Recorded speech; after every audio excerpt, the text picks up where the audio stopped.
Turner received an M.A. from the University of Nottingham, England, and a Ph.D. in English from the University of North Texas. For over a decade, she taught college English and other professional work, including writing and editing. In 1988, she and her family were forcibly made aware, of alien involvement in their lives.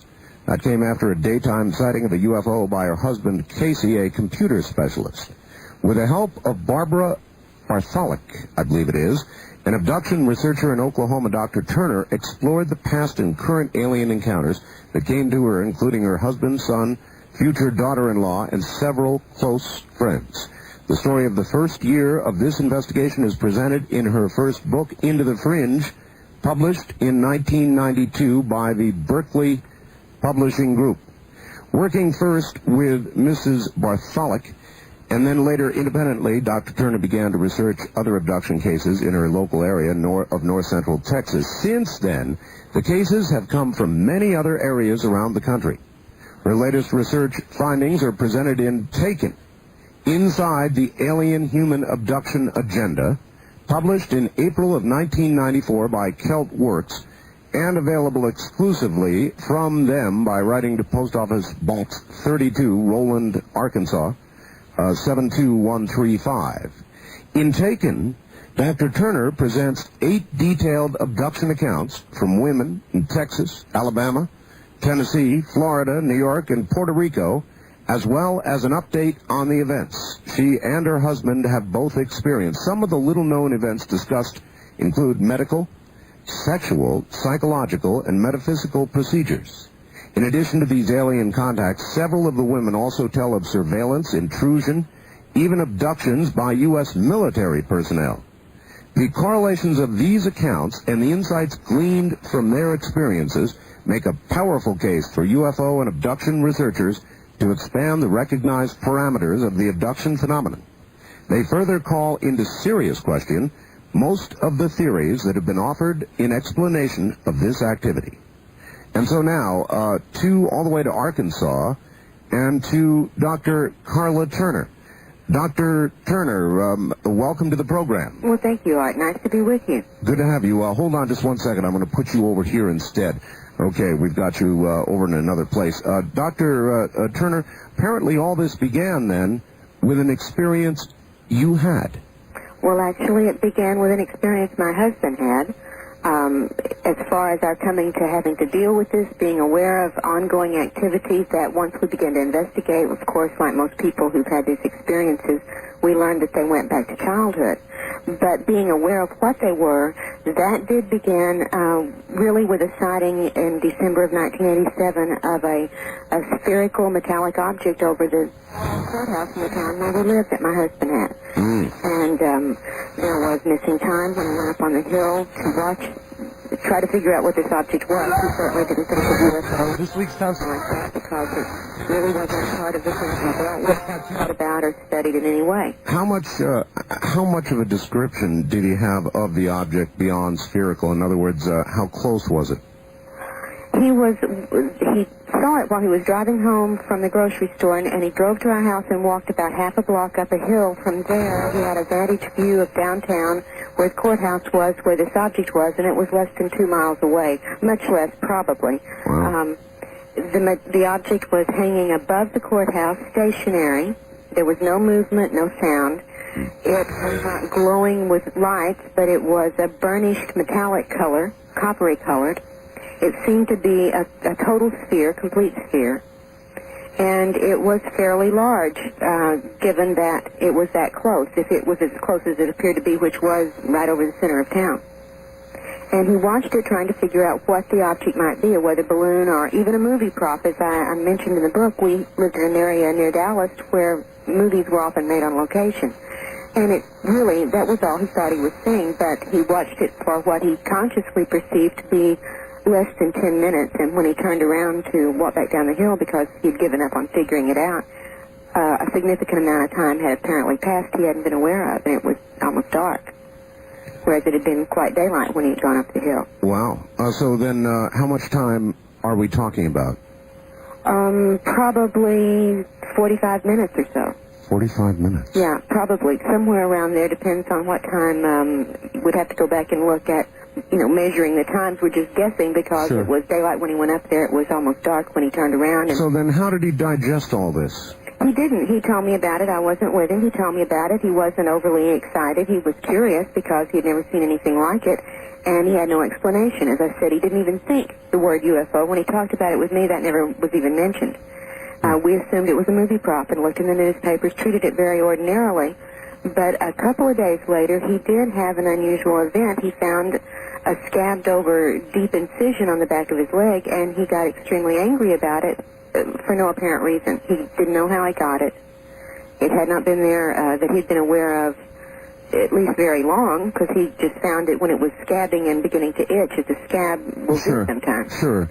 No injury had been inflicted on him that he was aware of, but he did get angry about the cut, and we did not connect the two events. Those are just, looking back, you begin to see connections. Mm-hmm. Really, we forgot about it at that point, Art. Well, did he have any desire to, when he began to figure this out, or connect the two and connect the whole experience, did he then want to follow up, maybe get hypnosis or try and dig into it and figure out what happened? Yes, but that was several months later. This was in December, right before Christmas of 1987, and as I said, when we didn't see anything in the paper about it, we forgot about it. A day or so later, he found the scar. He did not connect it with the event, and then we forgot all about it, totally. What happened was that we both began to develop intense stress symptoms, physical stress symptoms. And these led us, after they persisted, and we couldn't understand why we were both having such physical symptoms, it led us to go into counseling to try to figure out what was wrong. Sure. And we each went to separate counselors because we worked in different cities. And my counselor taught me to do self-hypnosis to relax the physical symptoms I was having. His counselor didn't. They simply talked about whatever they could come up with, and after about 3 or 4 sessions, the counselor told him that, frankly, he couldn't find a specific problem for them to work on. He couldn't tell him what the cause of the stress was. And it was at that point that I offered to show him how to do hypnosis so he could relax the symptoms. He was having a number of physical symptoms, including numbness in the leg where he had the cut on the back of his leg all the way down that entire leg to the foot, would have pain and numbness and tingling. He had vision problems, headaches, stomach aches, back problems, just extraordinary number of stress symptoms. So you decided then you were going to sort of teach him some process of self-hypnosis to try and relieve some of this. Strictly just what my therapist had taught me, and I had only been to him twice, so this wasn't like I was any adept at it, nor did I explore anything further than just wanting to relax the symptoms I was having. All right, Dr. Turner, hold on just a moment. We'll come right back to you. We're at the bottom of the hour. This is Dreamland on the CBC Radio Network. I'm Art Bell. And it sounds like there's a lot more of this story and her follow-up research to hear. Stay right there.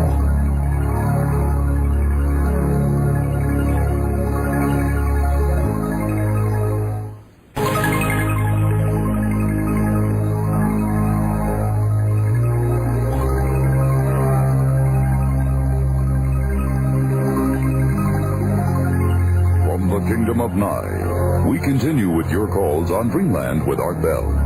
Call Art now toll-free at 1-800-618-8255. 1-800-618-TALK. First-time callers, area code 702-727-1222. 702-727-1222. Or the wildcard line at area code 702-727-1295. 727-1295 in the 702 area code. Now again, here's Art Bell. Now again, here I am. My guest is Dr. Karla Turner, here from rural Arkansas. She's published, is the author of Into the Fringe and Taken, Inside the Alien Human Abduction Agenda. And we're talking to her about how all this began, which was an experience by her husband. Dr. Turner, you still there? Good. Yes. So there was your husband trying to relax himself in the techniques you taught him that had been taught to you, and where do we go from there? Very simple. He went into a fairly light trance quickly. He was testing himself for the state of the trance, and the only question that he really needed to ask himself when he got there after he was relaxed, I thought it might be a good idea to do what the therapist had done with me, and that was to ask your subconscious to show you the cause of the stress. Sure. And he mentally asked that question of himself and immediately had a strong, startled physical reaction and had apparently opened up a memory that he had never had any conscious inkling about at all. And he told me in exclamatory tones he saw a face. He described this very unusual face, and then in amazement he told me he saw this gigantic ship. And I didn't, in the sky, a spacecraft. And he said it was huge. He said the size of a small town. It was this enormous craft. Wow. And there were a series of very strange things, including some non-human phone call that we received right when he said that. The phone rang, and I got this extraordinarily almost metallic or insectoid-sounding chattering on the other end of the line at me, and then it just went dead. And I brought him out of the trance. I didn't know what had happened. This was more than we could handle. Yeah, I'm sure it was. That's really odd. And I contacted my therapist the next morning and said, my husband remembered something very strange when he put himself in a trance last night. Would you talk to him? And I told him what he had remembered, and he just sort of scoffed at it and said, I don't know what it was, but I'm sure it wasn't flying saucers and little green men. There aren't any such things.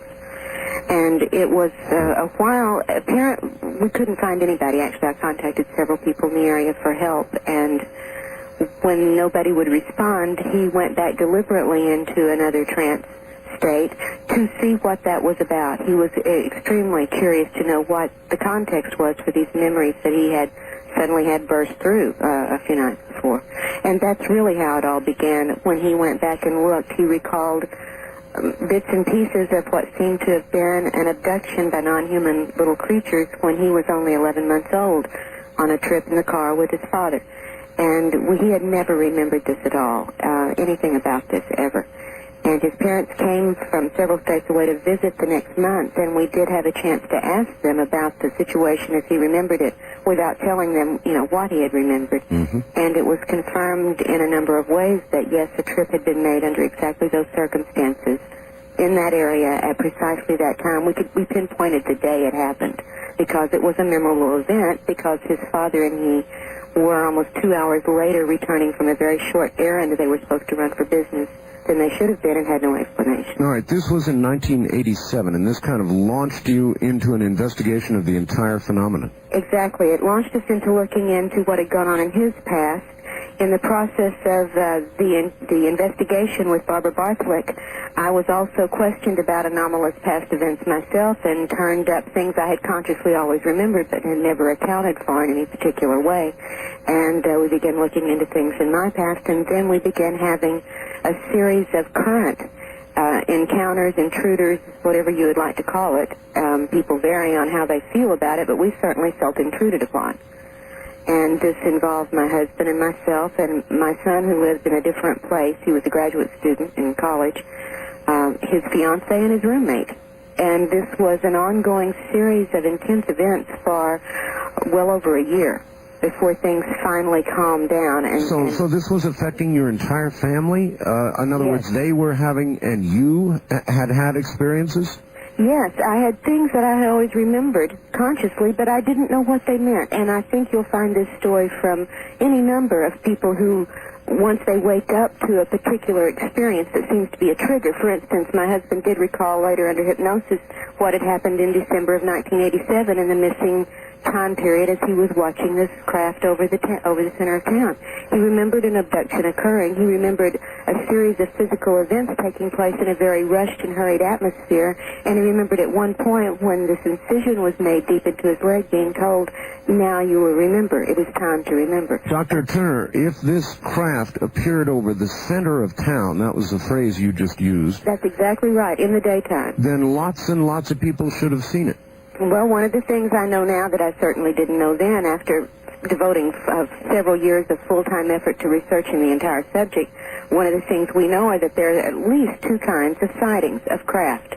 And there is one which seems more or less random and open, where many people in an area will spot the craft from different points of vantage points wherever they are in the area. People along the freeway pulling over and watching craft. There were flat sightings like that reported intermittently throughout this history. But there are also targeted sightings that target the perceptive ability of only one person or a small group of people in a large area. And this is very common, that even in some case reports we've looked into, there might be a group of people, say 5 or 6, within a 20-foot radius of each other, and a craft appears that only 3 of those people are able to see. Oh, boy. So then craft are able to do that, you believe. They're able to be seen by those they want to be seen by and nobody else. I have no doubt about it. It's not a matter of belief. I think it's proven. Yes. So you have... Proven by what means, Doctor? By report, as much as anything in this field is going to be proven, so maybe I should modify the term or at least define how I'm using it. To my satisfaction, I have a very short list of things I consider facts in this phenomenon because they are extremely hard to pin down. Things change, perceptions are distorted, and there's so much deception at the heart of the entire phenomenon, an illusion there, that pinning down any kind of fact is just almost impossible. But I think it's been confirmed to me, at least, by a number of investigated events, that there are targeted sightings in which people are targeted for the sighting and the people with them are not. In fact, I have witnessed a version of this last December. My mother-in-law, my husband, and I were called by some other people in the county where we live now that they had had a sighting of a craft, and it was moving. When it moved away from their area, it moved in our general direction. And we went out onto the road to an open spot on the top of the mountain ridge where we lived so we could see a great distance, and we watched the craft come in and traverse the horizon less than a mile from us. And we watched it all together, talking about it as we watched it, and when it was gone and we were recapping what we had seen, we each had seen it with different colors doing different types of expressions of color and light. Oh, boy. Well, that makes collection of data a little more difficult, doesn't it? Well, that's one of the points I was trying to make and taken, that just about everything we took for granted has to be questioned in this field. We can't really accept at face value what abductee perceptions honestly report because they are manipulated to such a great degree. How much of a mix of the UFO phenomenon do you think there's beginning to be with the metaphysical, Doctor? Well, I think there's always been a great mix of it. Don't you? If you look back even to the contactee cases. Well, I do interview after interview with people like yourself, week in and week out. Right. And I have noticed, Doctor, much more of a movement toward the metaphysical in an attempt to explain all of this. Yes, I think there's a great deal of motivation toward that point of view, both in the UFO community. Factions of the research community promote this view very heavily. It's very difficult, though, for a hard scientist to swallow it. But nevertheless, people like Dr. Mack, who was with us last week, are beginning to move in this direction. And I wonder if in other words, as we continue to investigate this entire phenomenon, and we want to approach it through the metaphysical, how do we do that? Well, in just a moment when we have a break, I'll pull out a little statement that I had put together trying to deal with how do we approach this phenomena, what are our options, and I'll share that with you after our next break. But one thing, we have, whatever one's approach may have been to this phenomenon in the past, there seems to have been such an acceleration of activity in all phases of it since I would say 1986 is just a starting point, although, that's very vague. There's been such an intense increase in activity. I think it has chipped and hammered away at everyone's preconceptions about this phenomenon. How long do you think we have been visited on this earth? Well, I can give you a personal opinion. I can't give you a statement based on data. Personally, I think it may well have been for centuries, if not more than that. In fact, I jokingly, or half-jokingly, talking with another person who's involved in this field a couple of days ago, I said, maybe abductees isn't the correct term really for what we're going through. I said, sometimes it does seem like perhaps everyone has had these experiences and always have. Maybe it's just that something is triggering the species to begin waking up to how to perceive that this is going on, and the waking up process hits individually one at a time, and maybe we're seeing a massive movement toward that. All right. How are you to know, or how can you be sure, or assure us, that the experiences that you became aware of your own and of your husband's we're not part of this great false memory syndrome that everybody's talking about. Well, it's limited to what one recalls under hypnosis to begin with, and then elaborates thereof as I understand it. Would you agree with that? Well, false memory? Uh-huh. The basis of false memory syndrome, as far as I have seen it presented, is that in hypnotic regressions, ideas are implanted and elaborated, and thereafter are counted as real. Yes, that's correct. Well, the things in my life that we began looking into, I had always remembered since the time they happened very consciously. There was no hypnosis when I was, for instance, I remembered the first event before I was 6 years old. I remembered it when it happened. I remembered it the next morning. I remembered it thereafter. What event was that? Waking up in the middle of the night, or coming to consciousness. I won't say waking up, but coming to awareness, conscious awareness, in the middle of the backyard in the middle of the night by myself, as far as my family was not there. And this creature that was very tall and very thin, and in my child way of thinking, I called it a giant grasshopper because it was very insectoid looking, had hold of my arm and was telling me it was my mother, and I was screaming back at it, "No, you're not." Wow. I had remembered that since it happened. That was not something that came up out of a hypnosis session. I had never even delved into it with hypnosis. Did you tell your real mother about that? Of course. Of course. And they dismissed it, as I guess any parent would. Bad dream. As a bad dream. Mm-hmm. But I was very much aware of being awake and being in the backyard and this creature being beside me. That, for instance, had always been in my consciousness. Another incident that had happened in the 1970s, driving on a daytime trip on the interstate, a strange, almost solid-looking black cloud-like object had swept horizontally from beside the interstate onto the road in front of me, stopped right over, covering both lanes, and hovered there, and I thought, trying to make sense of it at 70 miles an hour, what an enormously dense black cloud of smoke, wonder where it came from, hope I don't hit anything when I drive through it. Sure. And remember bracing to go through this, and then the next thing I was aware of was seeing it in the rearview mirror behind me, still on the road, and never had any memory of going through it. That I've always remembered. These were not things that came up out of hypnosis. So then your thinking is that everybody, or almost everybody, may have had these experiences? I would not rule it out, honestly. And although 6 years ago I would have absolutely denied that was a possibility, I can't deny it's a possibility now. I don't have any way of knowing. It may simply be that we are waking up to something that's been a condition of ours for eons. Something that's been going on for a long, long time. Right. We may be coming to new perceptive, and just for metaphorical terms, a tricameralism of the psyche. We are a bicameral psyche right now in a number of ways.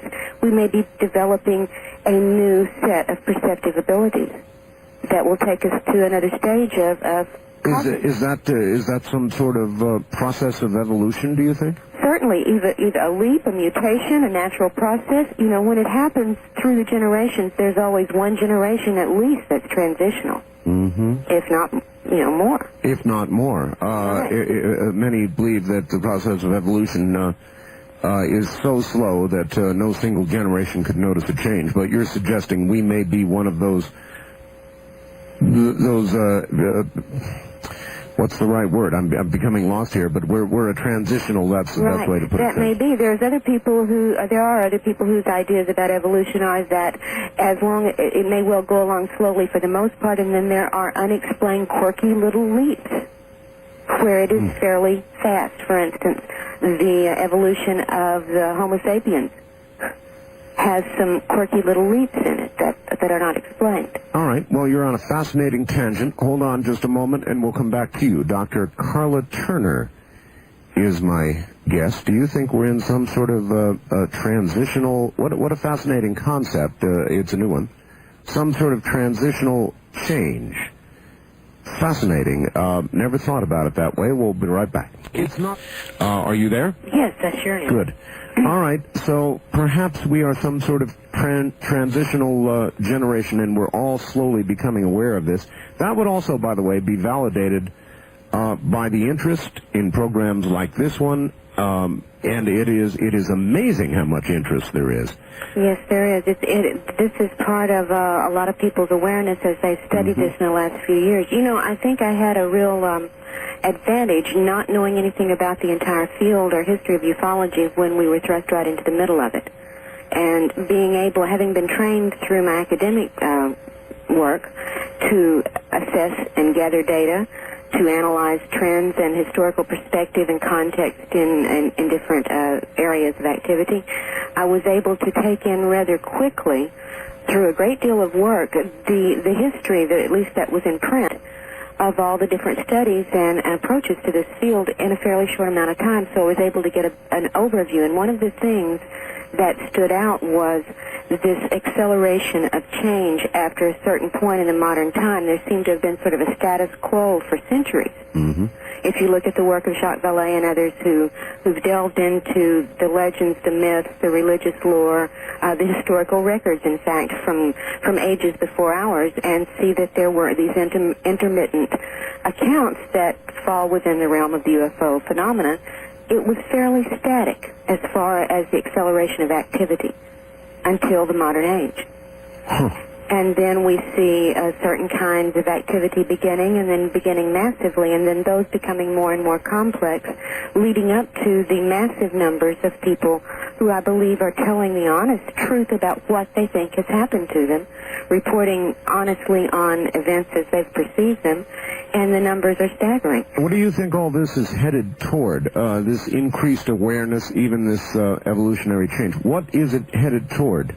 Well, again, I'm having to speak from a fairly educated opinion, but certainly no one in this field can claim to have any hard and fast answers from which to work, so we're all making guesses. But I think that if you look at studies that show species societies or groups in intense stress situations go through a metamorphosis. Often physically they'll sicken and die. If they don't, they have mental adaptation processes. They get pushed to react and respond in ways that haven't been forced to before, simply because there was no need for it. And we may well be going through what is normal as far as evolutionary processes are occurred, and just gaining these perceptive abilities that are now allowing us to see interactions and activity of a certain dimensional nature we weren't able to perceive before. I guess what I was asking is, at some point, do you perceive that there may be a kind of a critical mass of awareness?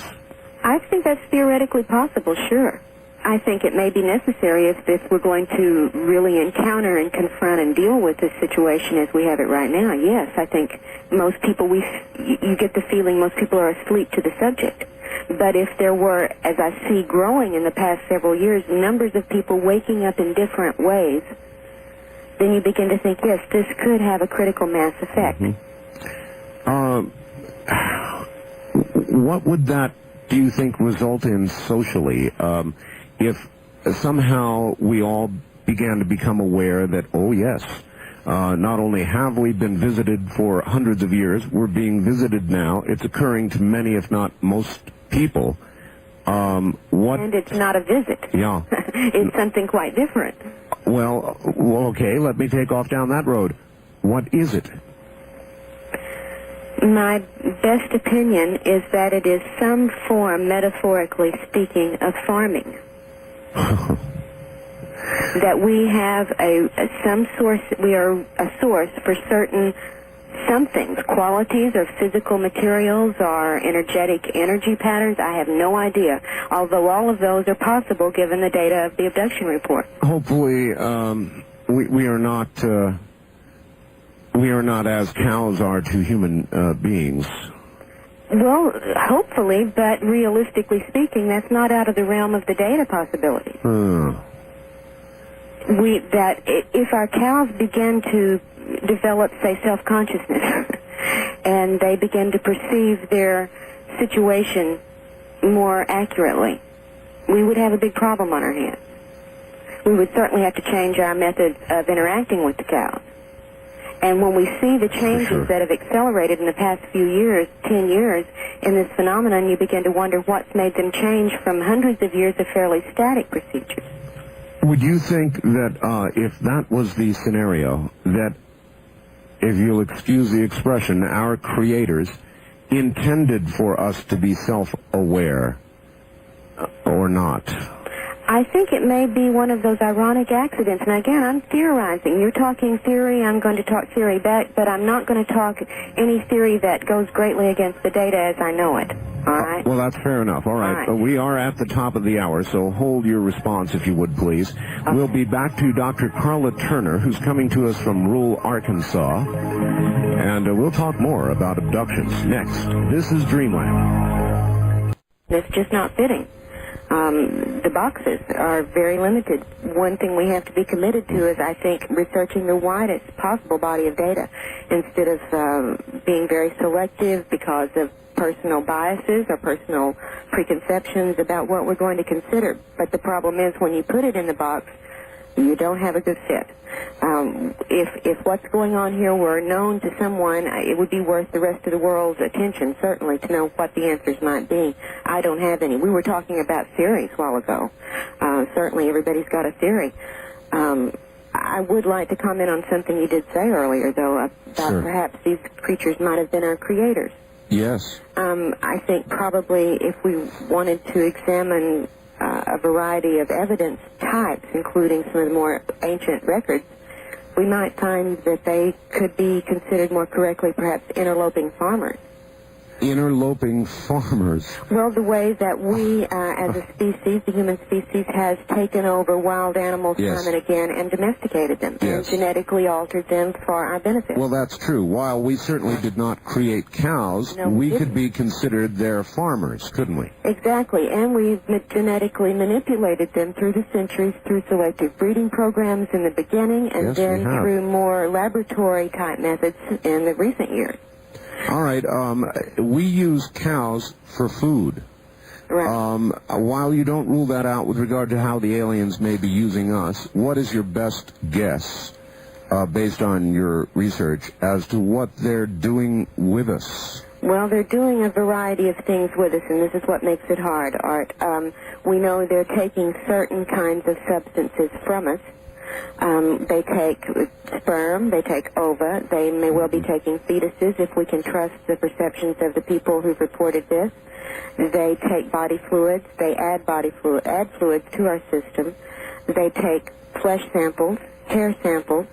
They take energy. In fact, one of the more common things that I began to run into when I was making connections with many other cases of abduction reports was a phenomenon that some people call being vacuumed, where you're in a totally normal physical energy state, and then as if a switch were thrown and a vacuum sucks all your energy out, you totally are without any energy. It's more than exhaustion. When it's happened to me, I couldn't even move my lips to talk. And it took 15, 20 minutes of recovery time to regain energy. So they certainly are taking energy in some way. All right. I've talked to a lot of people who call up who think they have been abducted or tampered with in some way, and they have awakened in the middle of the night to a paralyzed state. Is that a common report? Sure. It's a common report. They either wake paralyzed or become that way soon after perceiving entities or a light in the room. Yes. But if it were all just happening in the bedroom, I think we'd have a very different phenomenon. You know, of course, from the other calls you've gotten that it happens to groups of people at the same time. It happens Yes. in the middle of the day, on the highway, in town, at parties. So we're not dealing with something that's easily explainable as a night phenomenon, but that does seem to be a very, very common occurrence. And again, your view is what? That there's a genetic reason, perhaps, for all of this experimentation? I think part of it may be, given the kinds of reports we have, that they are certainly doing something that's quite physical in both its aim and its procedures, that this is not a spiritual phenomenon primarily, as some people would very much like it to be. The purpose of a spiritual phenomenon is not being served by a number of procedures that are reported over and over again in the abduction scenario. These are very physical concerns, brain operations, blood alterations, implants, for instance, which would really have nothing to do with a spiritual phenomena. That's true. What is the state of the research into these implants? I know that we have actually some physical samples of implants. What is the best available evidence? Do you know? very little, to tell you the truth. The best available evidence I've heard recently has concerned reports of analysis into a number of potential or alleged implant objects, but so far nothing has turned up that is easily explained. Some are completely terrestrial materials, but that still doesn't explain who made them or for what purpose. Others appear to be just anomalous in the sense that they can say what it isn't, but they can't really say what it is, nor, in fact, that it's extraterrestrial in origin. All right, is it necessarily extraterrestrial in origin? And I go back to my visit last week with Dr. Mack from Harvard. He said that, look, a lot of these implants that have been analyzed have turned out to be very terrestrial in terms of the materials in them. Exactly. Dr. Mack is not blind to the possibility that these creatures, whatever they are, may come from either another time or another dimension, but in fact from this Earth, on some plane, from this very Earth. And if that would be true, it would explain the materials being common to this Earth. Certainly, if they had been interacting with our species for a long, long time, they would know very well the materials on this plane, or this Earth. Sure, they would. Wherever they come from, if they came from another planet, if they came from another dimension, if they came from a dimension parallel to ours on this planet, those are all possibilities because we don't have any answers, and they certainly behave as if they dimensional hop.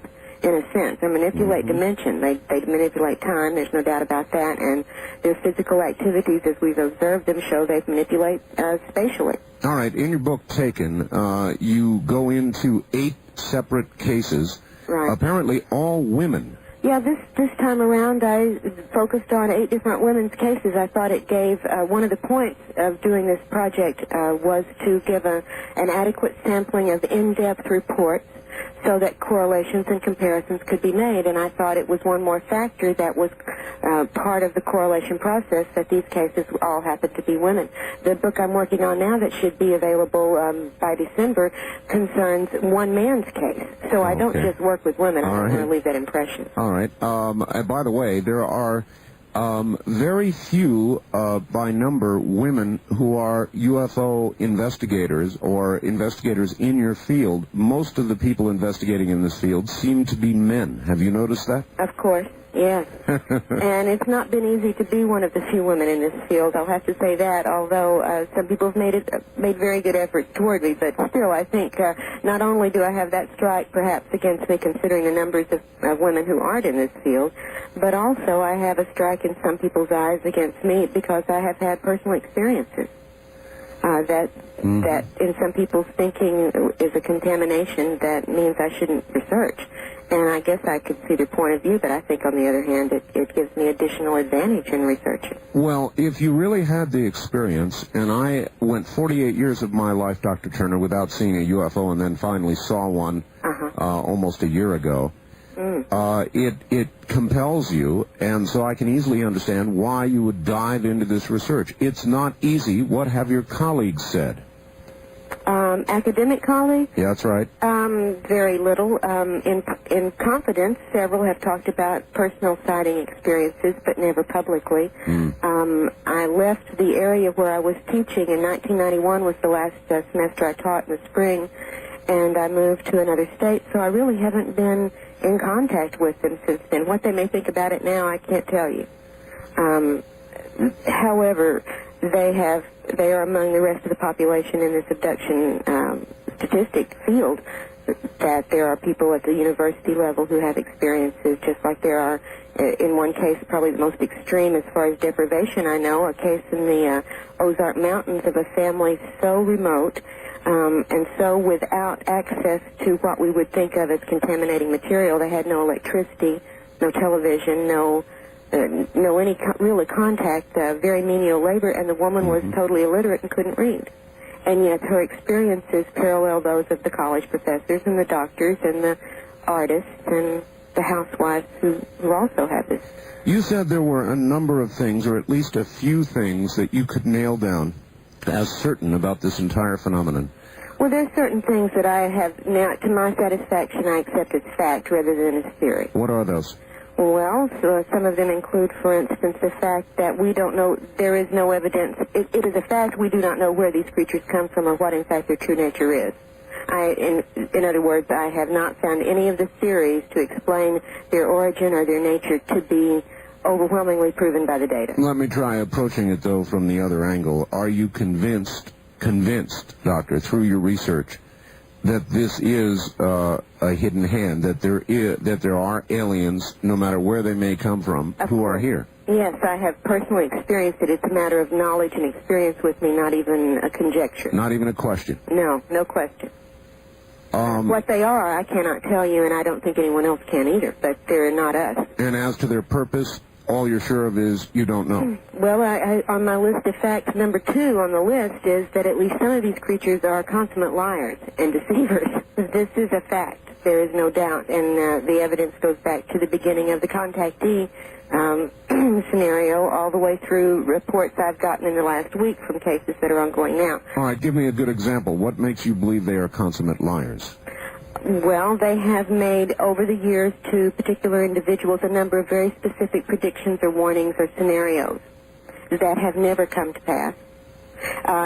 Sometimes small events that they predict in the beginning of a list of warnings or predictions will occur, which makes the person who's received this list of predictions take the list at a very credible level and prepare for these other things to happen, and then they do not happen.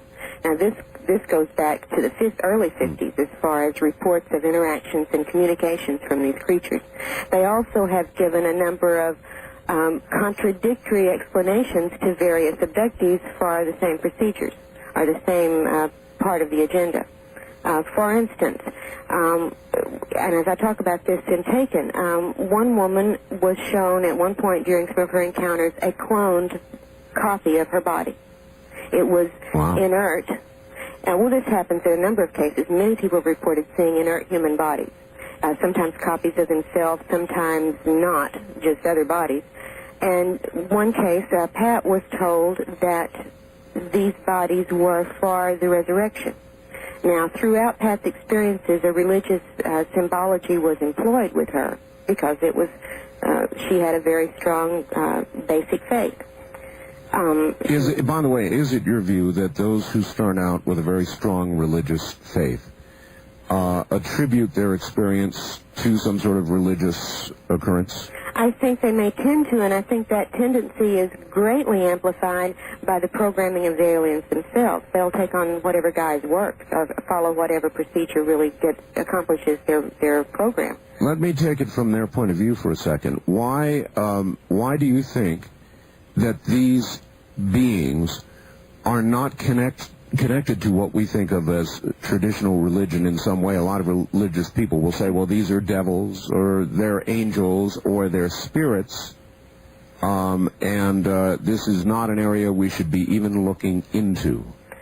Well, my personal answer would be that they do not behave in the reports we have from abduction accounts anything like, or very seldom anything like, any of the reports of spirits and angels in our religious literature that these people use as the basis of their beliefs, for one thing. As I've said before, I have never yet found anywhere in the Bible where one of the angel's duties was a rectal probe on a 6-year-old child. Yeah, good point.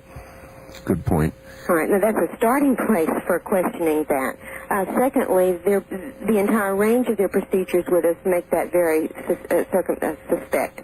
The physical activities are numerous, and nothing like this seems related to a spiritual agenda, if that's what they were pursuing. I will agree that they indoctrinate and program us throughout these encounters, if that's going to be effective with us, to take it on a spiritual level. For instance, with Pat, when they first abducted her entire family back in 1954, the creatures told her that, she said, "Are you angels?" And they said, "Yes, but not as you have been taught." Oh, boy.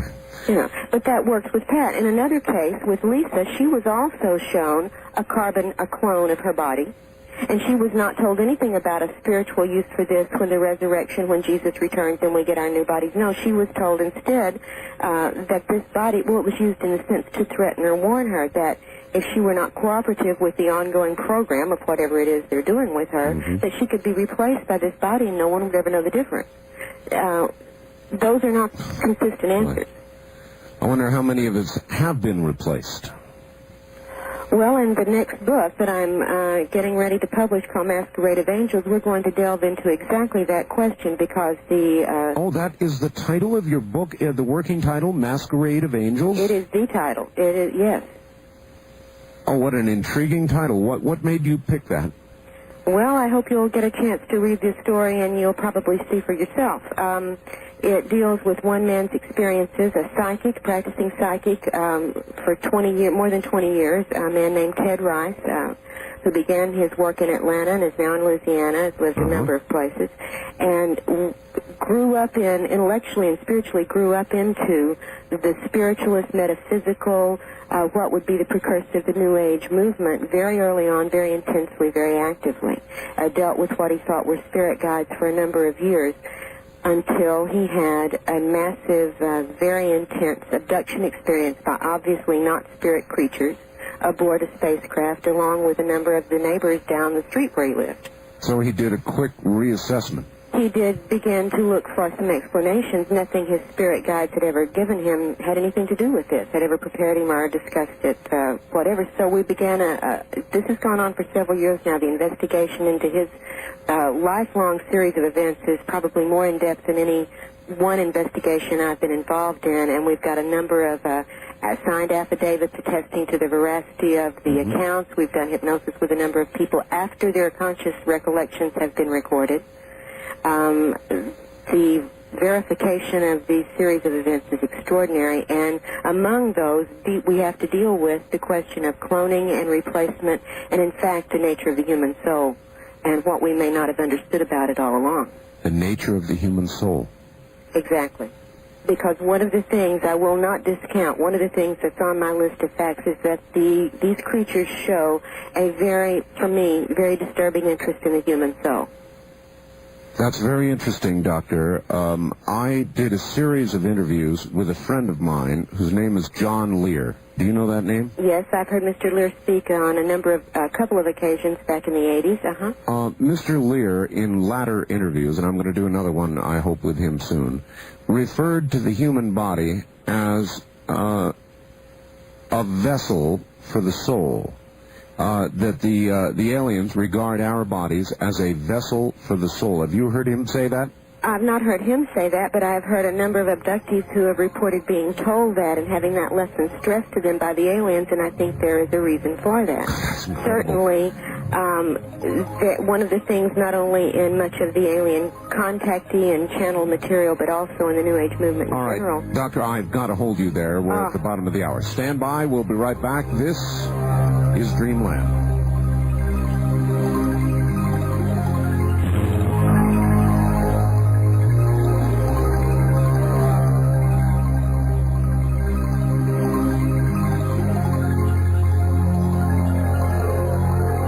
Kingdom of Nye. You're hearing Coast to Coast AM with Art Bell.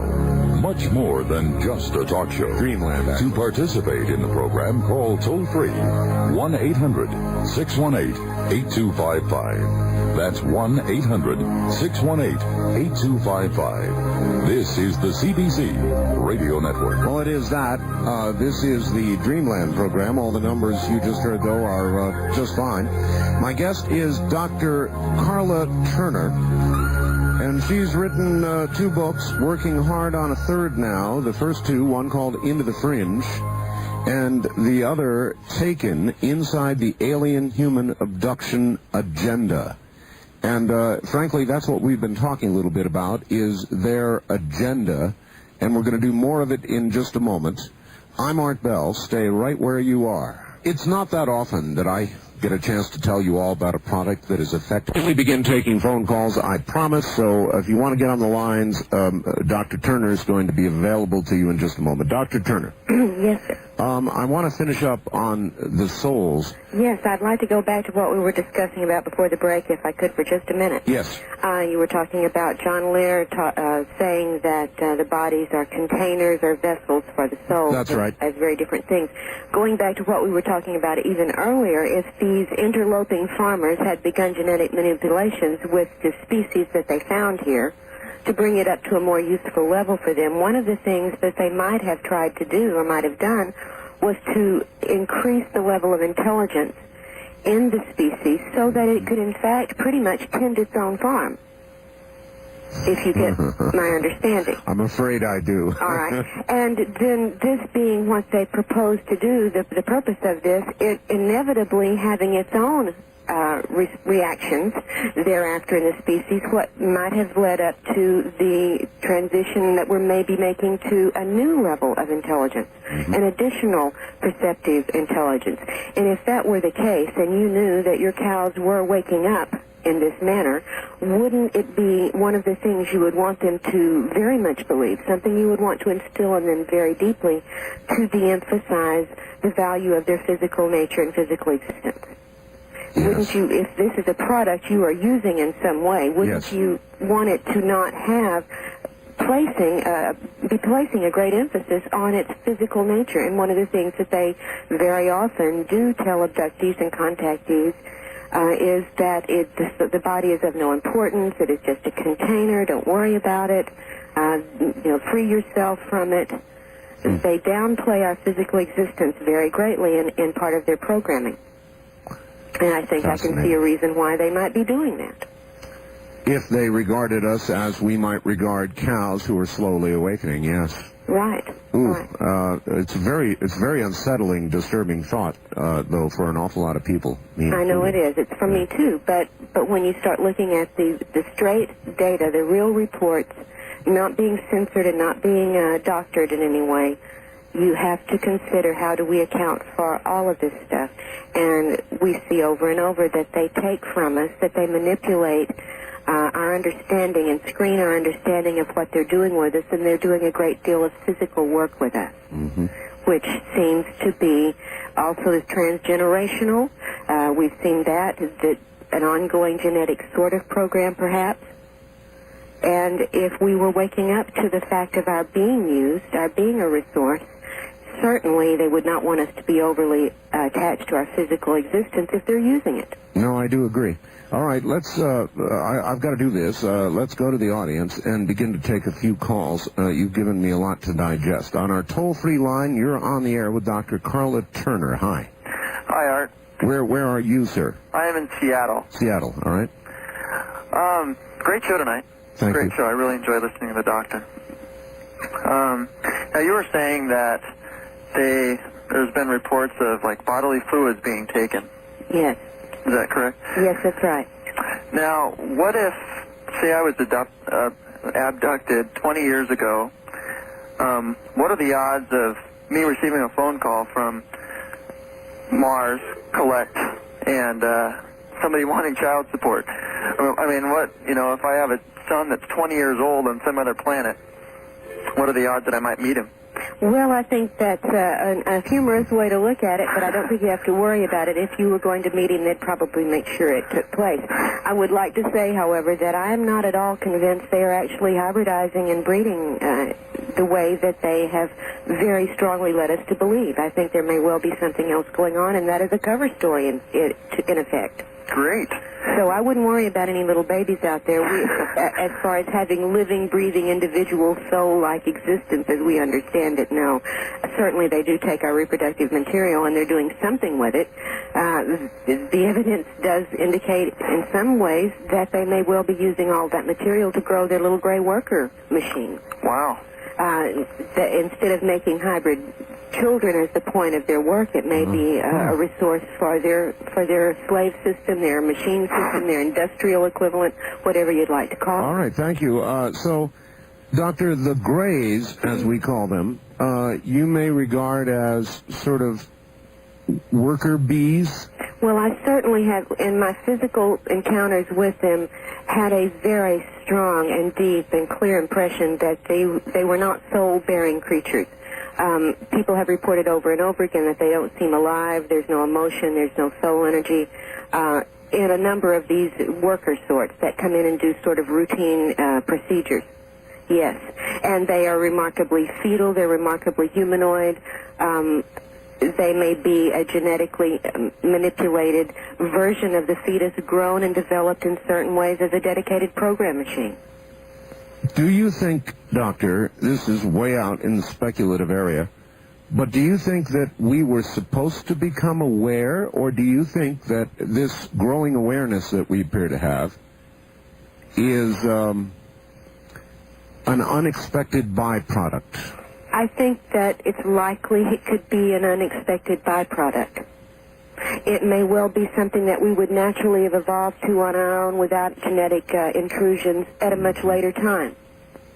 It may be that there are other forces than human and alien who are also employed in the universe who may be helping in some way to wake us up. All right. There's a lot of possibility. On the wild card line, you're on the air with Dr. Turner. Good evening. Good evening, Art. This is Jim in St. Louis. Hi, Jim. Dr. Turner, thanks for doing the show. Yeah, you're very Art, welcome. Art, Yes. first of all, I had a question for you. I just was curious. I listened to the last couple of shows you've done the last couple of weeks, and you always seem to hint at you always seem to ask your guests about the creator. What is your personal theory as to the creator bit? And as for your guest, Yes. Dr. Turner, Yes. what exactly are we talking about as far as the numbers go for this kind of this phenomena?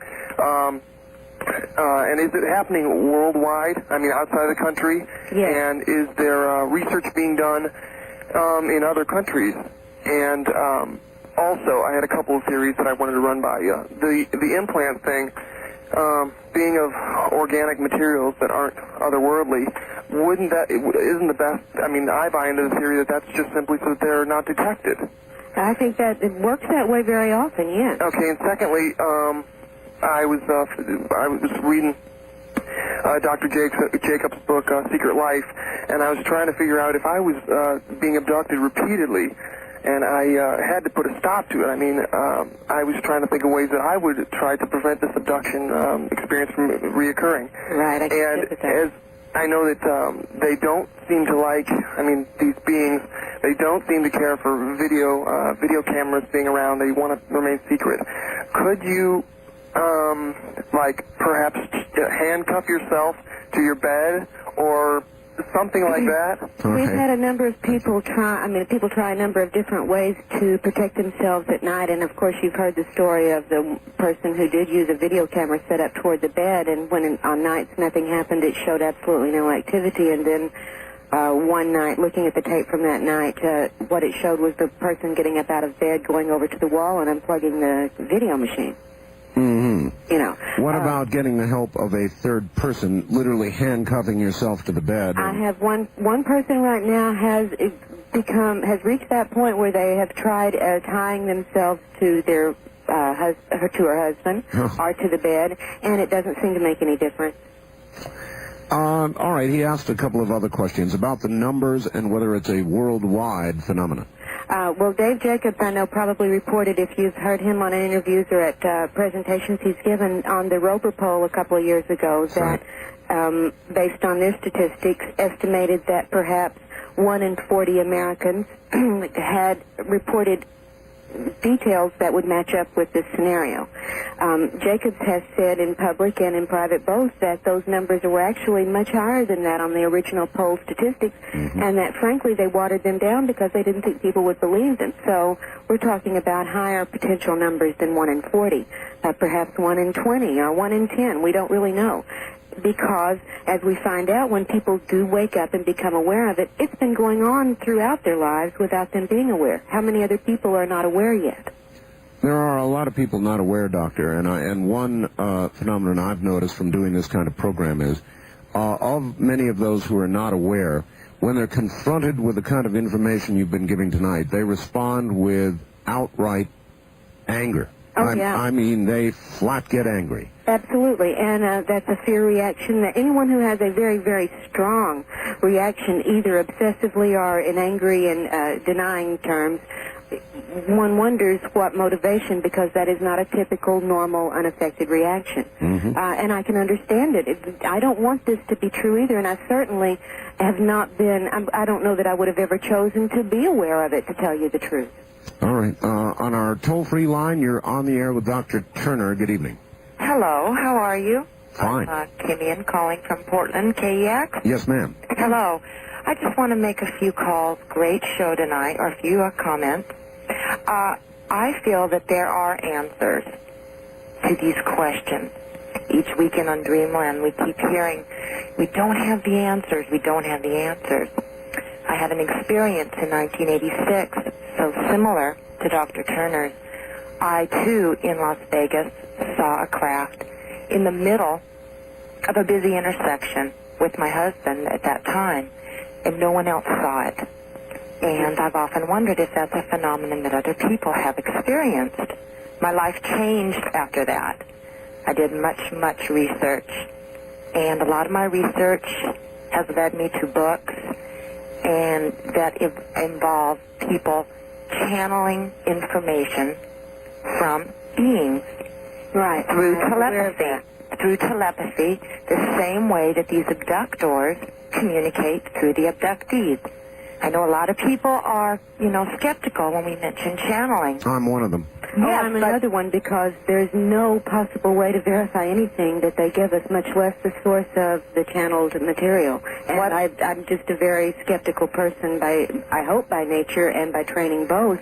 If there is no way to confirm something, then it is certainly not an idea or a piece of information upon which I'm going to base any serious response. I understand. So many of us want to find this information through the regular, concrete way that we've done everything. And I really liked last week's show because I think we're really beginning to get it out there that we may have to go through different avenues. We may have to look through ways we're not used to. We may not have things that are concrete. Right. I think we are being pushed to that. Absolutely. Of course this is we just are. what we were talking about with the perhaps the transition to a species with more perceptive abilities. Because we have to learn to see what is happening to us, to perceive its reality, before we can ever respond and decide what response is correct. Right. It may well be that our response will be defensive. It may well be it's a response of accommodation. But we cannot tell from channel material that is unverifiable which way we should be preparing. Let me ask this. Many abductions have occurred, and I do believe that they are occurring, and I do believe there's a reason for this new awareness and this sudden awareness of these abductions. And they always say that the way that the abductors communicate is through telepathy. Right. So if, in fact, this is occurring, so many people, Art has never had an abduction memory. I don't have an abduction memory, and yet I believe it's true. I believe it when someone says, I was there, I heard them communicate with me through telepathy. Well, I have very, very close friends, and myself, I have telepathic abilities, but I can't prove it, just like the people who are on board can't prove they've been abducted. We have to start taking another viewpoint. All right, I do agree, but Dr. Turner, I've got to admit, I'm one of the ones not very comfortable with the way you're laying it out. I don't know why. It's just, it kind of puts me on edge. I wish I could give you a beautiful picture. I just don't have one. Oh no, I'm not asking you to do that. I'm just saying that my reaction to it, and I deal with this material all the time, my reaction is kind of a uncomfortable one. In what sense, Art? I guess in the way you're describing what you think their intentions toward us may be. You're uncomfortable in that it doesn't fit what you know, or it's uncomfortable because it would imply something you wouldn't like. I don't understand. That's what I was asking. Yeah, I guess it would imply something that I wouldn't like, that I'm just not comfortable with, that we are to them perhaps as cows are to us. I'm not comfortable with it either, but reality is going to be what it is, whether we're comfortable or not. That's what true. we're trying to figure out. And then right. Getting past the point of being uncomfortable or afraid or angry and all the other emotions abductees go through, and people who come to understand this is true whether they've had it happen to them or not, that they're aware of, you've got to get past that to the next stage. That's stage one. Stage two is now what do we do? Okay, I'll bite. I like that. What do we do? I don't know. We haven't all waked up enough yet to perceive it correctly.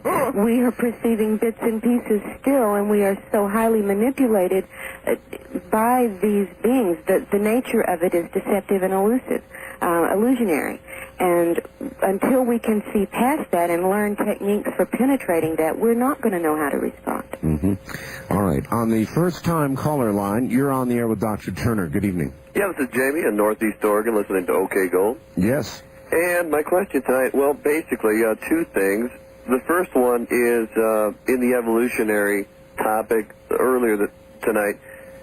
Do you think that possibly, rather than evolutionary, that the awareness is due to the awareness of this phenomenon is due to our technology now being so much more advanced than it has been in history, adding acceptance to the idea that we're not alone?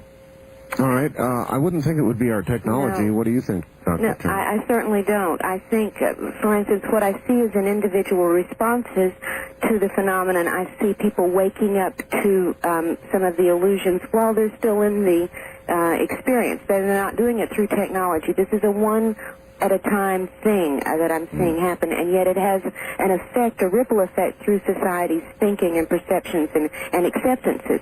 I don't think it's because our technology has perceived new things, but it has shown us at least that we're able, through other ways than the primitive five senses we know, to make perceptions. Now, if we suddenly develop for instance, the visual ability to see the ultraviolet and the infrared spectrum with our own eyes, Yeah. that would be a change. That would be a transitional, a new phase, or a new level of our perceptive ability. That's what I'm talking about. All right. All right. Back to the phone. So a lot of people want to talk to you on the wild card line. You're on the air with Dr. Turner. Where are you calling from, please? Redding, California. Okay. Dr. Turner? Yes, I have had an experience of like when your husband said that he was driving in the car and with his parents or something? With his father, huh? Yeah, and I don't know how to describe it, but I've had a really similar experience right down to the scar on the back of my leg. And I was wondering, aside from insatiable curiosity, is there more like altruistic reason you can give me for pursuing something like this and what I should do? Reasons for pursuing the investigation of your own possible experiences? Yeah. Right now, to be brutally honest, I don't really recommend anyone pursue them. Really? Oh, good. No, I don't. If they're giving you problems, if you're having emotional problems or relationship problems or physical stress symptoms because of repressed memories trying to surface, that's another thing. You may not have much of a choice except to go ahead and dive into it. But if it's just curiosity, and at this stage, knowing right now that two things. One, we don't know what to do about it at this stage. So it's not like I can say, yes, once you find out, then you can go do this and change the situation. You can't do that. At this stage, we can't do that. The second thing is that if we are truly going through this transitional process and maybe coming to awarenesses, it will evolve in its own inevitability with you. And it won't be a choice of trying to find out. It will be an awareness of, because you're taking in new perceptive information. Yeah. Well, But if you're not being pushed, if you're not being stressed, I don't see what purpose will serve by doing this. You will change your life so dramatically with this knowledge if you I'd sleep a uncover lot it. better. Right, and you can never forget it once you have uncovered it. So if you're not prepared for a real alteration in your life, I don't see why you would want to pursue it. All right. Thank you. So in your view, unless there are psychological reasons, it could be more damaging to pursue it than to just leave it alone. I won't say damaging, but I think frustrating as far as being, she said, now if I delve into it, give me reasons why I should know what I can do. We don't know what we can do yet. That's why it would be very frustrating. Well, I'm remembering Close Encounters of the Third Kind when it began to make mounds of potatoes and became obsessed with it. Then you really don't have a choice. That's what I was telling her. If it reaches a point where something internal pushes her hard enough, she will make a breakthrough in some way, whether it's spontaneously or by feeling compelled to seek out an investigator or a hypnotist or whatever to try to get more information. Yeah, then that will happen because she has to do it. All right, Dr. Turner, stand by. We'll come back to you. Break time. You're listening to Dreamland, kind of a disturbing one, on the CBC Radio Network. Dr. Turner, hi. Hi. All right. A lot of people want to talk to you, Dr. Turner, so I guess we better stay with the telephones. That's fine. To them we go, and the toll-free line, you're on the air with Dr. Karla Turner. Yes, this is Dee from Seattle. Hi, Dee. I wanted to make a comment in regards to some experiences that I have had, and I have only remembered them as dreams. But I know that they fit in too well with some other categories. Right. As far as the little gray men, I do agree with you that they are slaves, in my experiences that I have had with them. But the people that rule over them are almost military. Yeah, there seems to be a lot of getting down to business with their procedures. Right, and from my experiences, it has almost been the perception that I hold some kind of rank there, and I am, I guess, have a higher status than others in there. Well, I will tell you that there have been a number of abductees who have been told at some point in their experiences are made to believe that they too are working in some conjunction with the aliens and are special and have a higher rank. So that is not the first I've heard of that. And I was wondering if anyone has had any experience of being shown a laser weapons system that they have been giving the chemical formula for the gas. I would have to see more specifically what you're talking about before I would know if there were any real correlations with it, but people are told about technology, are told about certain kinds of physics, mathematics are discussed, devices are described and explained. This, too, is part of the program. In fact, one of the most extraordinary things I think I remember hearing, not in a case I investigated, but that someone else had, involving 3 women abducted in the New Mexico area, taken to what they all 3 recalled as an underground facility of some sort where both non-human and human personnel were employed, and one of them saying that she put on a certain type of outfit and went to a machine, I guess an equivalent of a computer console type setup, said she punched in her code and then began working. One of the other women, however, went through the typical on-the-table examination. So it's, we don't know. Or perhaps the examination would possibly lead to an employment of some type. Well, it was just an extraordinarily strange situation. Of 3 women abducted, 2 were examined and 1 went to work. All right, thank you, ma'am. Dr. Turner, stay good and close to your telephone for us. All right. All right.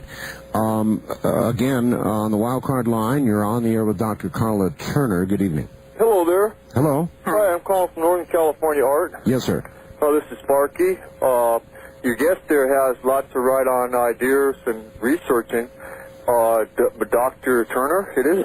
Yes, sir. Oh, yeah, it's probably been found out with all your research that Earth has a history of being sort of spiritually retarded, so to speak. I can't say that that's been the finding of my research, no. Well, with what I hear, that, well, you're kind of getting the idea. I haven't been able to listen to the radio, so I'm not really, it don't really come in too good.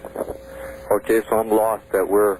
All right. Well, perhaps I misrepresented it. For our capabilities, for our natural capabilities, I think we are a fairly spiritual species.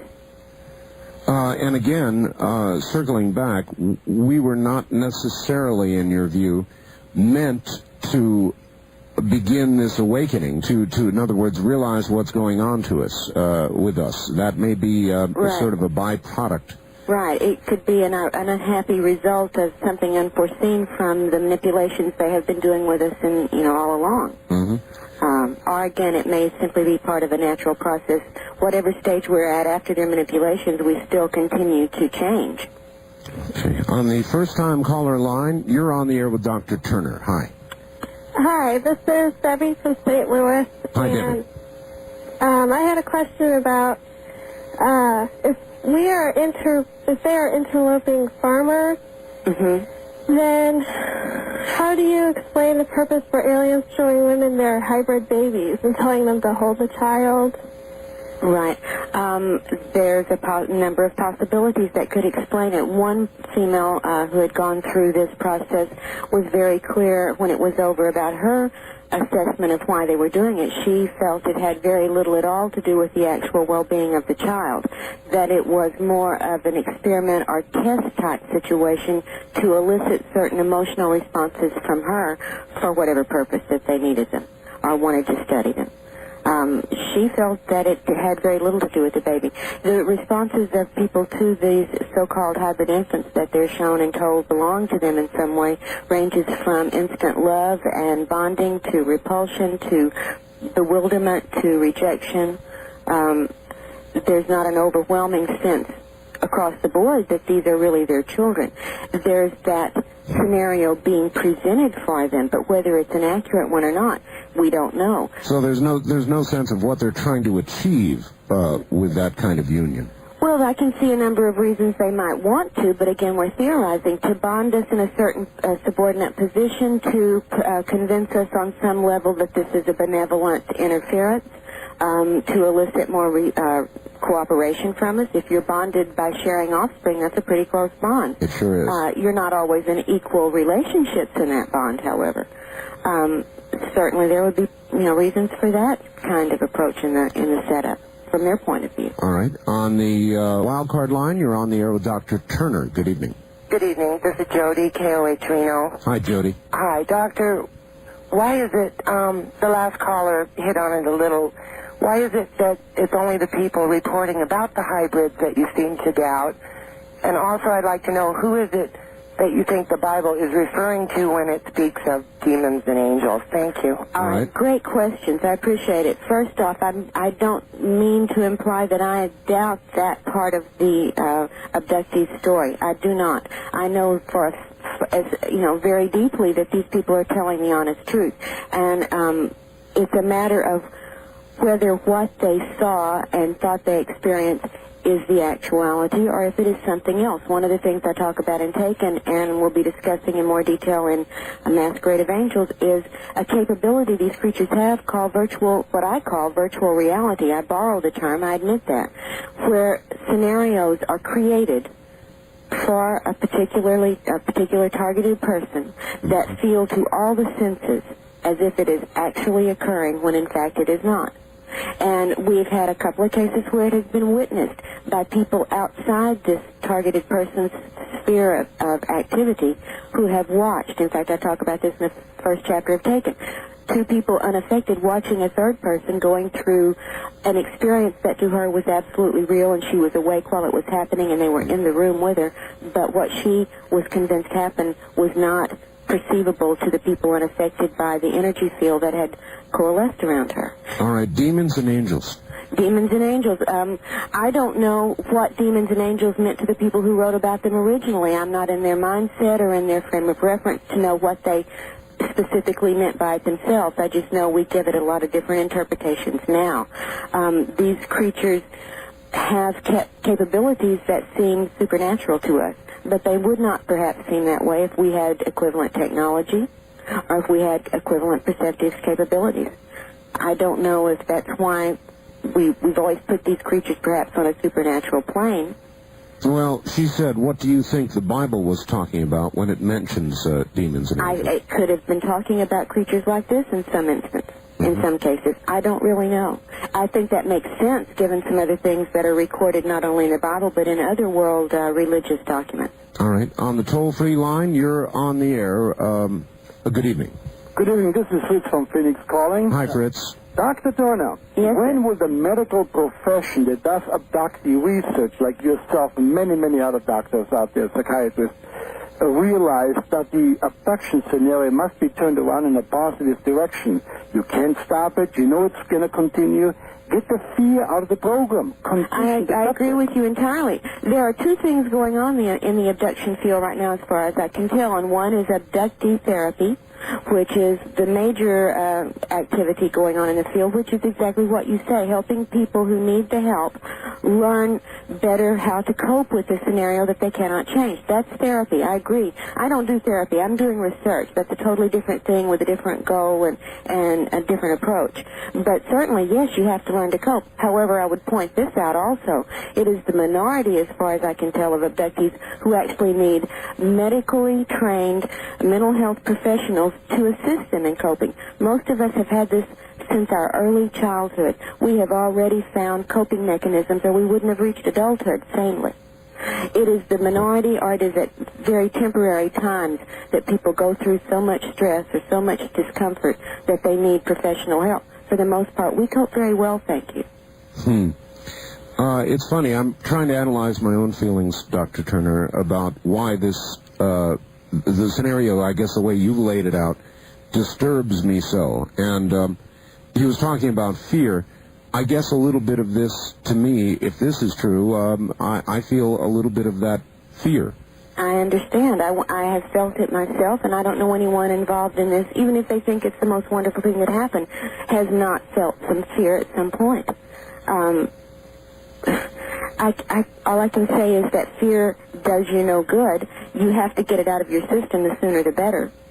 Fear impedes you from having the ability to assess things in a rational manner or in an intuitive manner. That it does, just as anger will also accomplish that. However, anger is a positively motivating emotion compared to fear. If you have to put an intense emotion into one or the other, I suggest anger. It helps you focus. It does help even your logic focusing, unless you're just in a rage. Well, whereas fear incapacitates your ability to react rationally. It does. It's true. On the toll-free line, you're on the air with Dr. Turner. Good evening. No, you're not. On the wild card line, you're on the air with Dr. Turner. Hi. Radio Free America. Yes. Dr. Turner, are you familiar with the term Nephilim? No, yes, I am, in the works of Sitchin and in some references to possible ancient documents. It only happened. It's only in the Bible twice, in Genesis and in Numbers, and it refers to a race that was on the earth that before the flood and then after the flood, and a lot of biblical scholars believe that. Angels at the time, before the flood of Noah, had intercourse with women. I'm familiar with that scenario. And what is your belief that this is what could be happening? Well, it could be a partially or somewhat or a totally correct account of things that occurred. I'm not ruling that out. The level of its accuracy is something that's open to debate, I certainly think. Perhaps that's a metaphorical way of accounting for a species coming in with the capability to genetically alter us so that we become a different race, and we become, in a metaphorical sense, their offspring. I can see that as a possibility, as much as it being a literal story, or as much as it being a bewildered writer's attempt to, or group's attempt to account for a phenomenon they couldn't otherwise explain. I don't know. Dr. Turner, who would you say is doing research that you most particularly admire right now of all the people in the field? In abduction work? Well, in the field generally, but since you're working with abductions, that'd be a good area. Well, I certainly have a great deal of admiration for the woman who opened your program. I think Linda Howe is doing absolutely as accurate a work as one could ask. And certainly she's branched out from cattle mutilations to dealing with many other phases, including the abduction phenomena. Right. I find we have a great deal of our own opinions about this based on what we've seen and dealt with, very much along the same lines. Do you think the cattle mutilations are absolutely related? Yes, I do. I just don't understand the exact nature of the relationship. I really don't. All right. On the first-time caller line, you're on the air with Dr. Karla Turner. Good evening. Hi, this is John, KBI. Hello, John. Question. I want to believe in what's going on, but I have one really kind of nagging question. I live in a housing development, okay? What if the guy next to me is being abducted and I'm not? Why don't I see things external to my house? You could be turned off while these things are happening. For one thing, that would be the simplest explanation. People are turned off in the same bed with an abductee, much less next door. If it's necessary for you not to see it, you won't see it. So this could happen on a citywide scale? Of course. It happens in the heart of cities. It happens in small towns. It happens on the roads. It happens in public facilities. Mm-hmm. And there was a lady that called earlier who had said that she was in Las Vegas and only her and her husband saw a UFO in an intersection. Can that happen? Yes, exactly. Of course it happens. It happens over and over again. That's what I was saying, that there are at least two types of sightings reports. One is a random, where anyone in the vicinity by accident can observe it, and the other is where it's targeted and only the selected person or group can see it. All right, let's ask this, Doctor. What about any specific numbers? Are there more men than women abducted, or women than men? Are any areas more likely than others? Is there anything you can pin down as you start to look at all these reports? Not a thing. Not a thing? Not a thing. No more abductions in this country than in France? I would not. Per capita. I would not think so. There is a research going on in various areas in Europe very intensely and seriously, if quietly, and sometimes not so quietly. There is research going on in China, in Russia, and the former Soviet Union. There's research going on intensely in Japan. There's ongoing research in South America. I would think the cultural differences would make a great deal of difference in how many are reported. Yes, that's where the difference come in on the question of men and women both. People who have run statistics on their own cases, like Jacobs and Hopkins and others, I think find a fairly even split between the sexes, fairly even. We find it in all ages, from cases like in my husband's case at 11 months old, or even younger, up to people becoming aware of it for the first time in their 60s, and then finding out it had been there all along. I was going to ask about children. A number of researchers concentrate on children because they feel the possibility of coming up with evidence that is believable might be greater working with very young children who haven't been exposed to programs like this, for example. Well, they're being exposed to them from a very early age. They're being exposed to programming by the abductors, not by the media. Programming begins, I think, immediately with these recurrent abduction patterns. So yes, they're getting programmed, just not from us. Which brings me back to one of the things on my list of facts, and this is fact number 3. During encounters, the human's perceptions are controlled, and so are the conscious memories, in a number of ways. Also controlled are the human's perception of pain, or the lack thereof, feelings of physical, sometimes sexual pleasure, emotional responses. We know from the data of the reports over and over again, these are controlled, not just monitored, but manipulated. All right, Dr. Turner, stand by. We're at the bottom of the hour. We've got one more segment to go. It's Sunday evening, and so, of course, this is Dreamland. I'm Art Bell. Stay right where you are.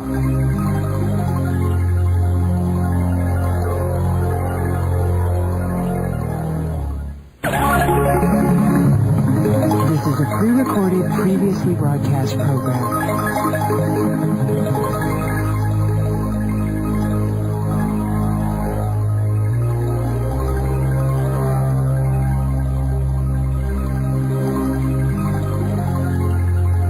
Call Art Bell.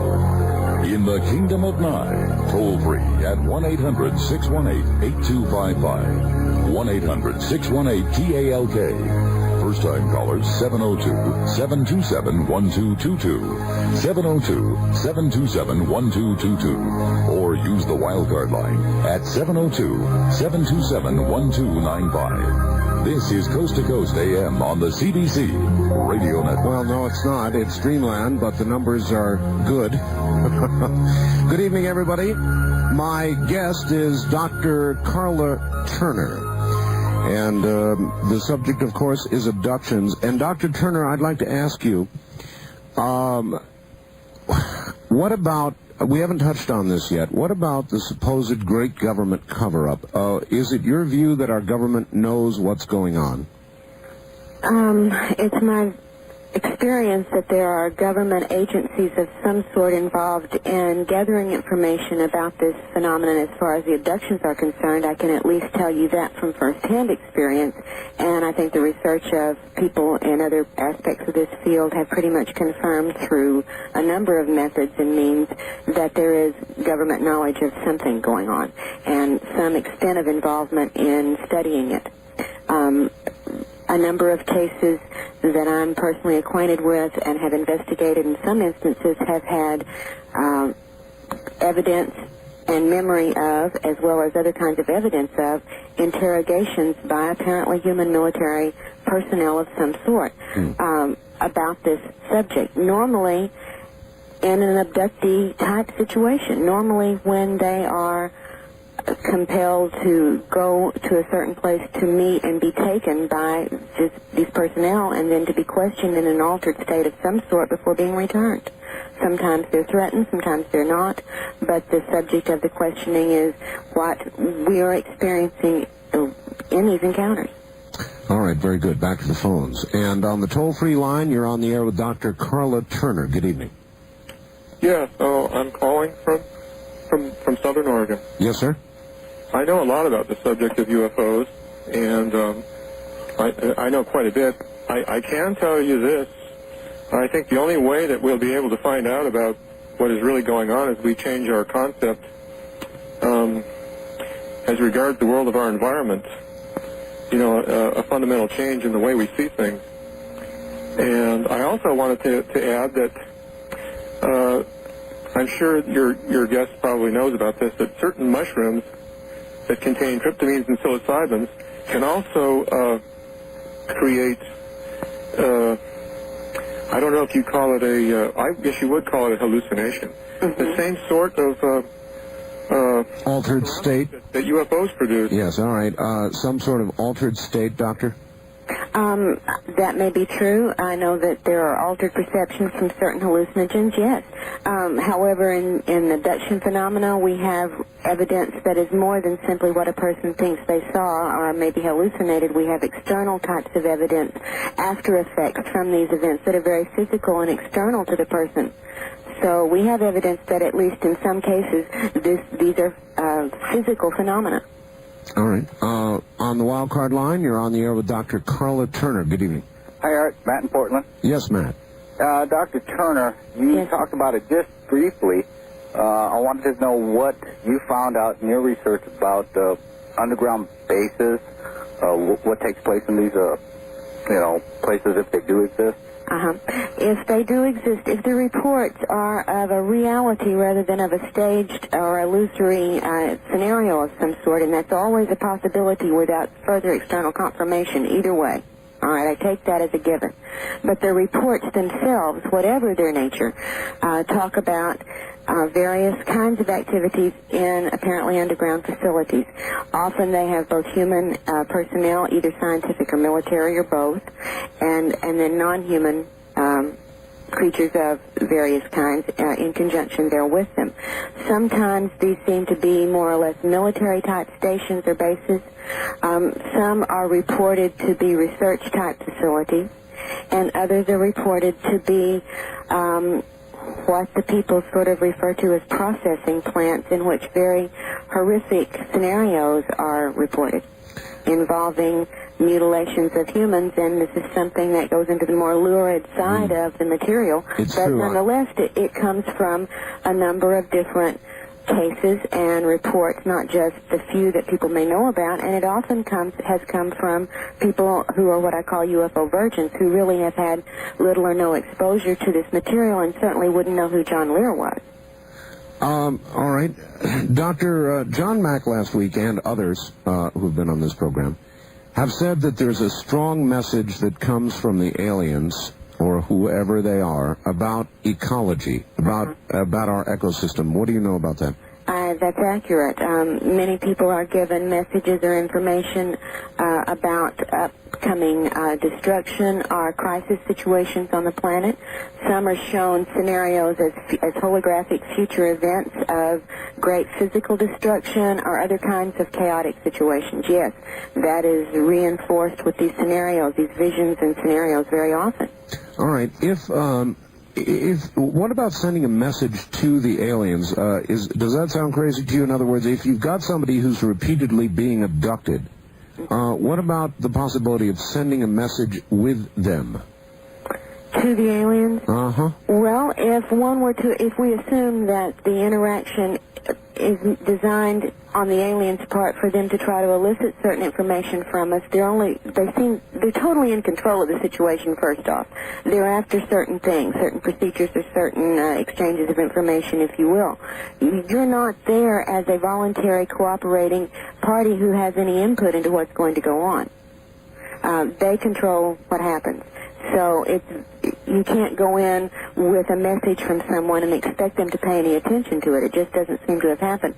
One researcher down in Houston, Daryl Sims, has been working with a rather intriguing idea, though, of implanting post-hypnotic suggestions in people whose cases are currently intense, so that are set to go off at a subconscious level the next time the person is abducted, so that they will do something extraordinary to try to break the scenario up. I'm glad somebody's working on that. Good. All right. Yeah. All right. On the first-time caller line, you're on the air with Dr. Karla Turner. Hi. Hello. I'm calling from Eastern Oregon. Yes, ma'am. And my question is, these people, these abductees, do they ever report being able to feel these beings? Do they have a physical body that you can touch and feel? Oh, absolutely. In many cases. Now, that varies. There are some reports and some scenarios, and I myself have had one like this, where the beings have been with me and we've had telepathic communication, but they appeared physically almost translucent. I could almost see through them, and this has been reported a number of other times. At other times, they physically are quite there, and they touch you physically, and they can do things to you physically that leave physical marks. Yes, they have felt texture. My husband, for instance, described in his initial encounter at 11 months, when the smaller creature that had come to fetch him from the car, held him to carry him. He was only 11 months old. Carried him to the craft to transport him to the larger one. He could feel the texture and the solidity of the being that was holding him.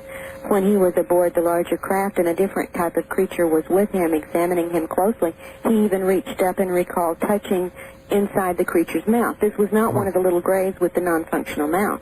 It had a mouth of a certain sort that has also been reported before, and had an interior material that he said felt almost spongy.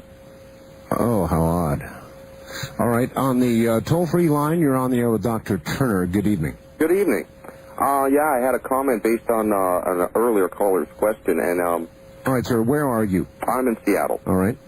And that was in regards to the angels part. I'd done a little bit of research myself, and the references I've gotten biblically has been like, they've been referred to as stars, lightning flashes, storm systems, beings and whatnot.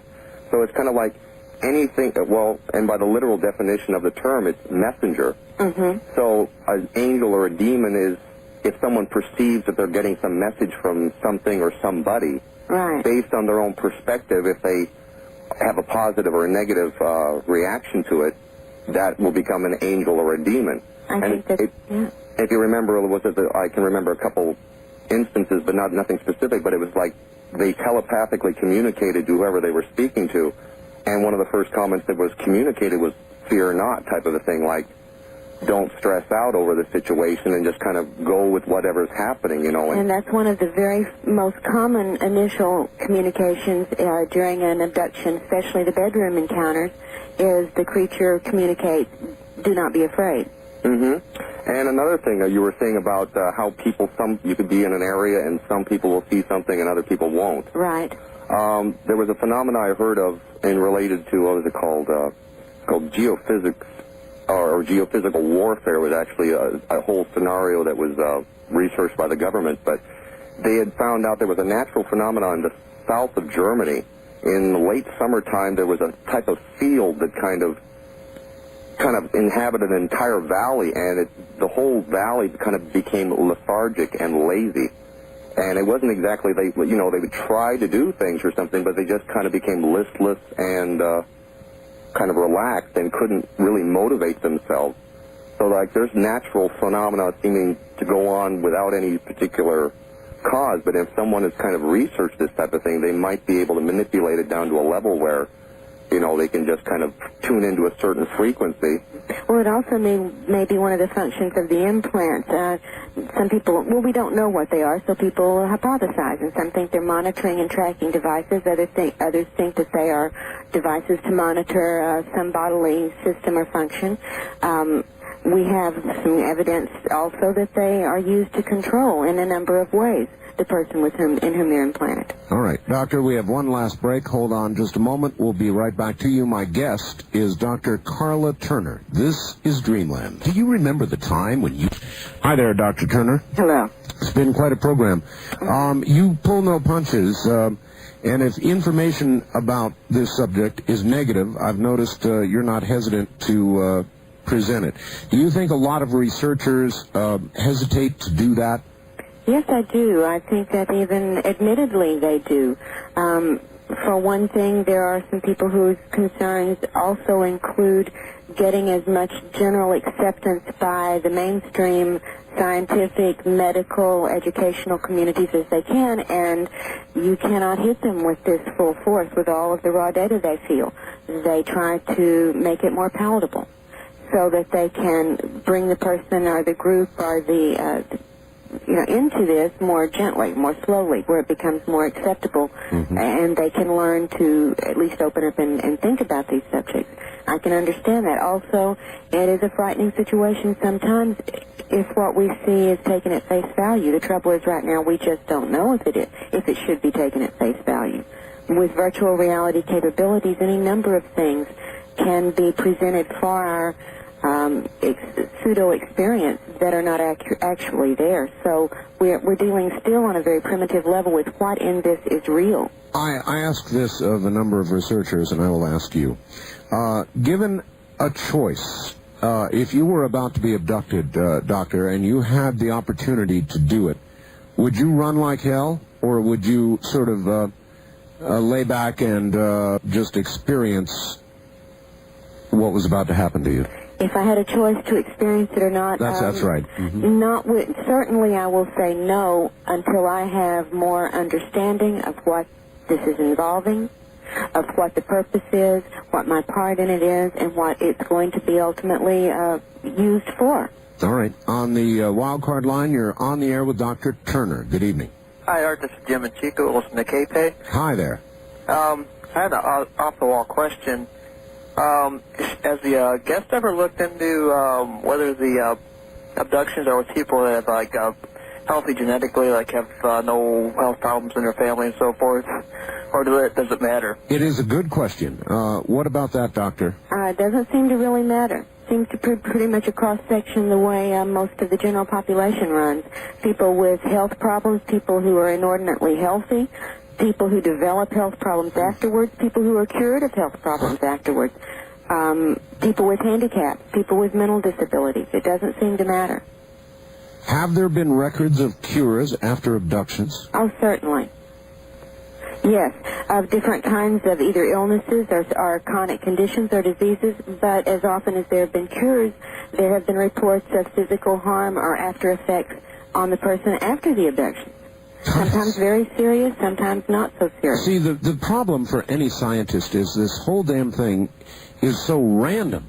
Exactly. It's so random. You keep trying to put your finger on something. Well, they're more from here, or more of this type, or they're looking for this, or they're looking for that. But it seems to be utterly random. How frustrating. And even more frustrating when we count on certain things that we take for granted and everything else we deal with is when you realize that also none of us have ever actually seen. I mean, this is possible. We have never actually seen what these beings really look like, given their capabilities. Right. Right. On the toll-free line, you're on the air with Dr. Turner. Good evening. Hi. Hello. Craig up in Anchorage. Anchorage, Alaska, yes. Yeah, I'm pretty sure that what they're actually doing is taking samples and maybe growing their own species cloning. What do you think about that? It's within the realm of possibilities, but it wouldn't explain all of the things that they do. I would have to see how all of the data would fit into that scenario. It'd have to be more specifically explained to me before I could comment really intelligently. All right. Wild card line, you're on the air with Dr. Turner. Hello, where are you?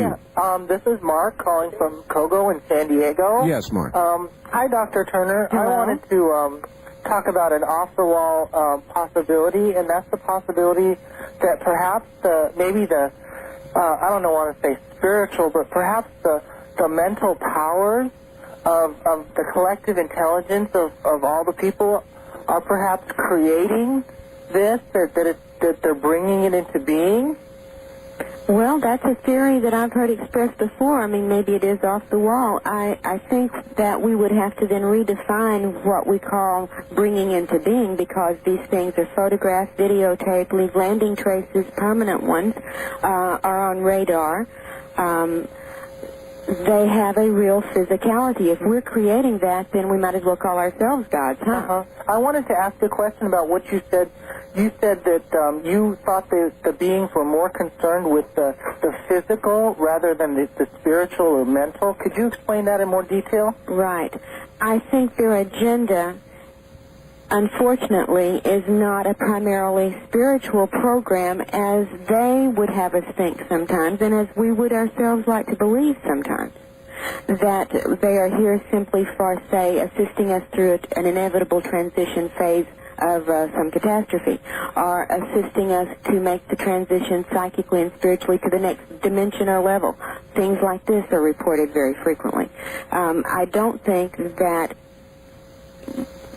explanation is covered by, or covers the data in the very physical procedures that are as much a part of this as anything else that these beings do. All right, Doctor, this is out of left field, but I do a lot of on-air programs, and I've noticed that I'm getting a lot of calls from people who feel something is impending, something's going to happen, something big is coming, kind of an unsettled, non-specific, something's coming sort of feeling. Yeah, this is being fostered, and I think massively. I'm not sure who's doing all the fostering, although some of the alien groups, if there are various groups, and we can theorize there may well be, are promoting this idea very heavily. Also, some of the people with military backgrounds who talk about and research in this field have pointed toward that as well, and they may well have information from some sources we're not privy to. All right. On the toll-free line, you're on the air with Dr. Turner. Good evening. How you doing? I have a few questions. All right, go ahead. I just wanted to state my opinion. I think UFOs are along the same line as, like, parapsychology and stuff like that. All right, sir, we don't have a lot of time, so... Okay, well, I think it's on the same line as parapsychology, Mahar Baba, and astrology and astral bodies, auroras, tarot cards, witchcraft, and magic. I'm sorry, this is a sudden surprise. I've been trying for about an hour to get through. I think that this kind of stuff that she's talking about and represents just pretty much sets the stage for what's to come. I don't think, if I may say, Satan wants to a world that doesn't believe in religion. I think he wants a world that believes in supernaturalism. All right, sir, I'm sorry, but we're going to have to stop it there. Dr. Turner, we are out of time. Yes, sir.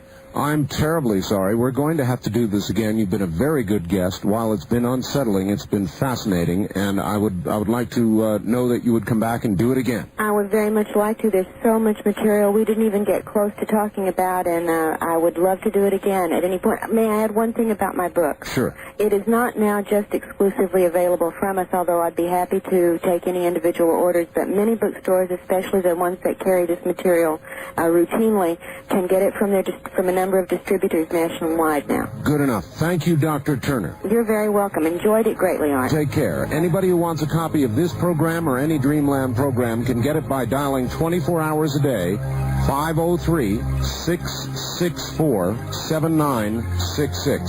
503-664-7966. Good night, everybody.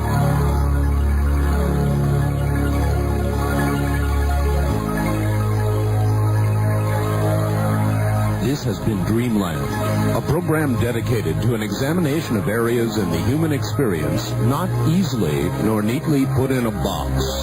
Things seen at the edge of vision, awakening a part of the mind as yet not mapped. Yet things every bit as real as the air we breathe but don't see.